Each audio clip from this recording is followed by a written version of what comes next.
guys, what is going on? I hope everybody had a great Monday. So I am on my way out of town once again. I'm super stoked about this class, and without giving away too many details, I am basically going to be having like an introduction almost into catching online predators. So I am super excited. This is what I have been wanting to do since I became an investigator. Some people might see this a different way, I don't know, but to me, catching an online predator or a child molester or something like that is way more rewarding than even a murderer. A lot of the murders that happen, I'm not going to say that they are warranted, but there's a lot of like gang on gang violence and stuff like that. And, you know, one person's life is not less valuable than another's. I'm not saying that, but, you know, if I can protect a kid, that to me seems like the most rewarding thing that I can do. So I'm really excited about this. This is, like I said, just the introduction. There's more advanced classes to come after this.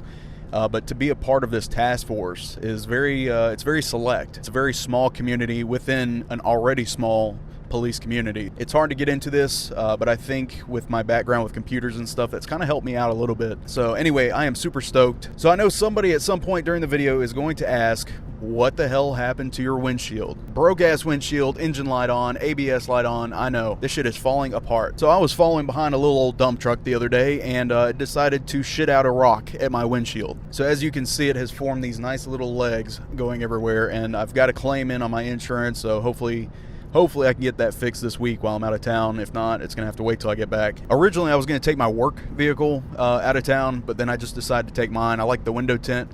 I've got a sound system. I've got subs and stuff like that, so I like to jam out to my music and just do me. Being on the road is like complete therapy for me, so I love being out here, and having the privacy aspect of this tent is nice too. So anyway, let's get to the meat and potatoes of the video, and that is police ranks and what they mean. And the job description of the ranks that I'm going to be talking about today, they're going to vary from department to department, from sheriff's office to sheriff's office.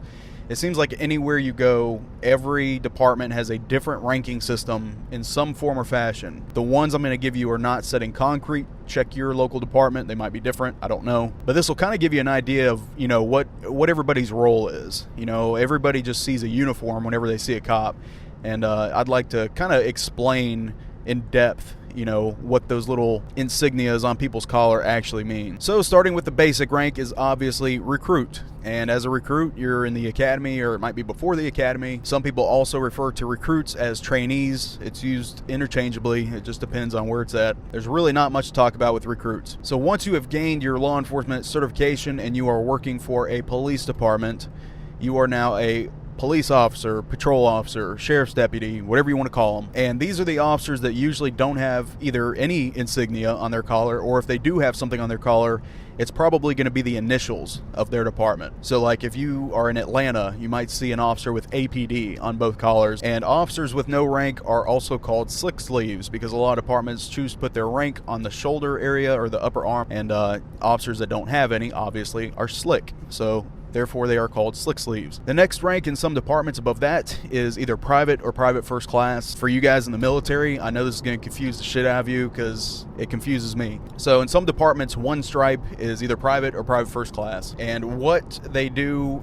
usually in most departments, if you're private or a PFC, your job is not really going to vary much. It's pretty much going to stay the same. People with one stripe usually don't have supervisory positions. So the next rank up from that is either going to be private first class, maybe patrol officer 2, and this is usually shown by one stripe with a rocker underneath it. Same thing kind of goes for these guys. A lot of people with this rank are not usually supervisors.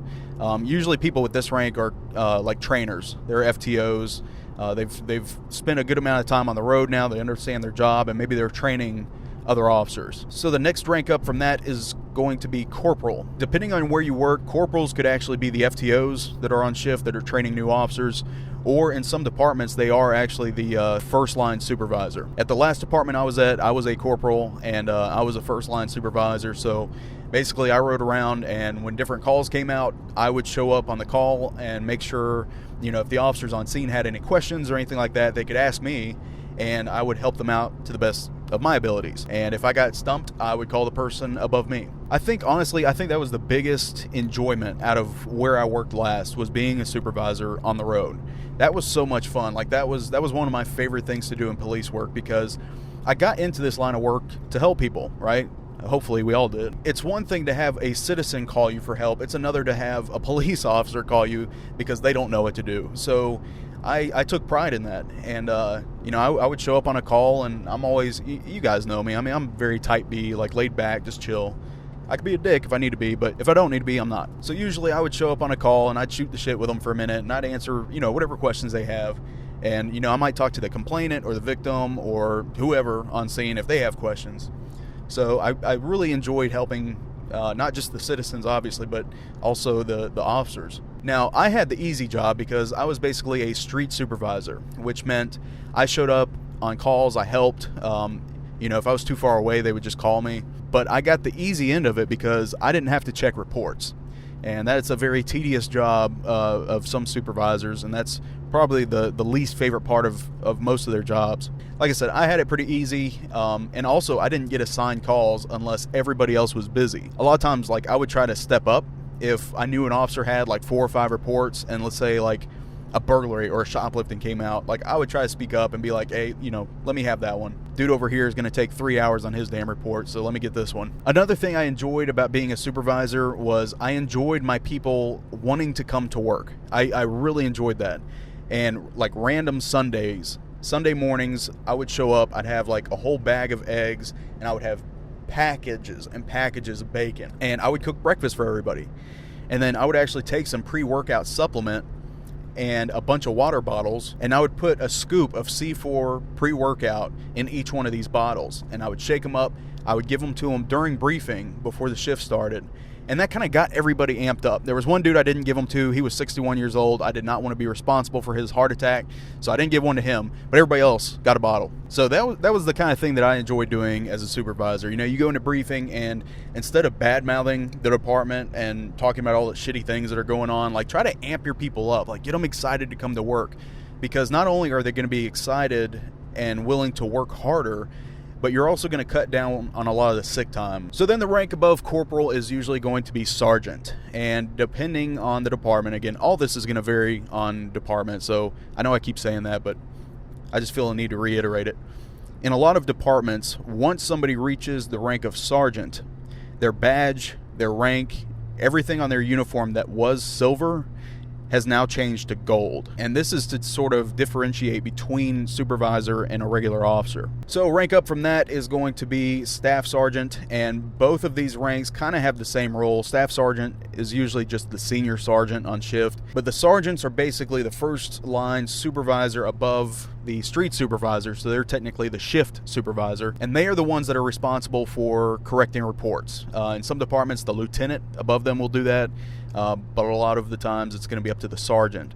So a lot of their time is spent at the office behind a computer, and every report that's submitted by an officer on their shift has to be approved and proofread by the sergeant to make sure, you got to correct any spelling errors. You got to make sure all the facts of the case are in there, and if not, they can reject the report and it'll pop back up on the officer's computer like, hey, dumbass, you need to fix this. So let's move up from that, and now we are going to lieutenant. And it's not like the military where you have second lieutenant, butter bar, and then you got first lieutenant. Usually in police work, it's just lieutenant, and it's usually going to be a gold bar. Like I said, that rank changes to gold once you've passed sergeant. So everything from there on out is going to be gold. So usually once you reach the rank of lieutenant, your rank goes from your collar up to your shoulder, or where the epaulette is. And this is to kind of distinguish between supervisors, if that makes sense. So the lieutenants are often called the shift commanders, and the commanders are basically in charge of the entire shift, of their sergeants, of all the officers, and they're kind of responsible for, they're basically like the shot callers of the shift. So if detectives need to come out, or if you need drug squad to come out, a lot of times you have to run that sort of thing through the commander of the shift before you get approval for something like that. Or it could be towing a car. Usually a lieutenant is going to be the highest ranking person on any given shift. There's not usually a captain over over a patrol shift. Speaking of which, let's talk about captain. So the captain is basically responsible for the entire patrol division. So let's say you have, for instance, we'll say you have 4 shifts, right? You're on 12-hour shifts. You've got 4 total shifts. Usually you're going to have, you've got your group of officers. It could be 5, 10, 20, whatever. And then you'll have 1 or 2 sergeants and then 1 lieutenant. So you've got 1 lieutenant on every shift. You might have 2 sergeants on every shift. And then you've got an ass ton of officers. Well, the captain is over all of them, and it's basically the captain's job to answer any questions that the lieutenants might have, but they're also considered kind of the shot callers. The captain pretty much gets to decide how they want the patrol division ran. If he's not happy with something a shift is doing, or if he's not happy with the way officers are patrolling, it will trickle down, because he'll talk to the lieutenant will talk to the sergeant will talk to the officers. Another thing in police work, and it's the same way in the military, they're very big on chain of command. A regular officer has no reason why he needs to be going into the captain's office to ask him a question. That's why you have the rank structure. You go up to the person above you. And some departments have a policy where, if you're not satisfied with what they have to say, then you are allowed to go one rank up. That's going to depend on wherever you work. So above captain, we have the rank of major, and major is usually somebody that's over several divisions. The major's position is kind of interchangeable with two other ranks. So this is kind of where it gets confusing, because major can be used, or it could be colonel, it could be assistant chief. This rank could have like 4 or 5 different names, but they basically all have the same meaning. They are over all of the captains in the different divisions. You'll have like a captain over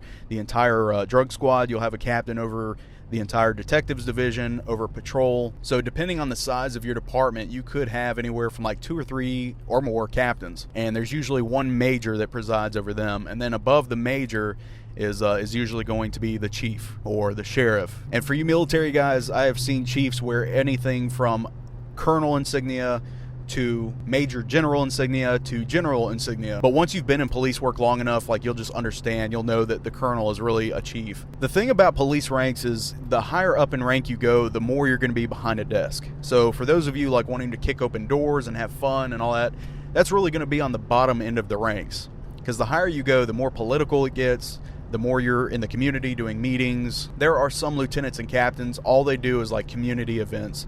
So all they're doing is setting up tents, and they might be putting on a show for kids or something like that. Me personally, I really don't want to go above the rank of lieutenant, just because I don't want to have to deal with the politics. So anyway, guys, that is all for police ranks today. If you have any questions, leave them in the comments section below, and I will try to get to them as quick as possible. If you have more detailed questions that you want to know about a particular rank or something like that, I can answer your question based on my personal experience. Again, like I said 10 times, it's going to vary on where you work, but hopefully this kind of gives you an overall view of kind of how everything works. I really appreciate the support everybody's been showing, and I will see you guys very, very soon.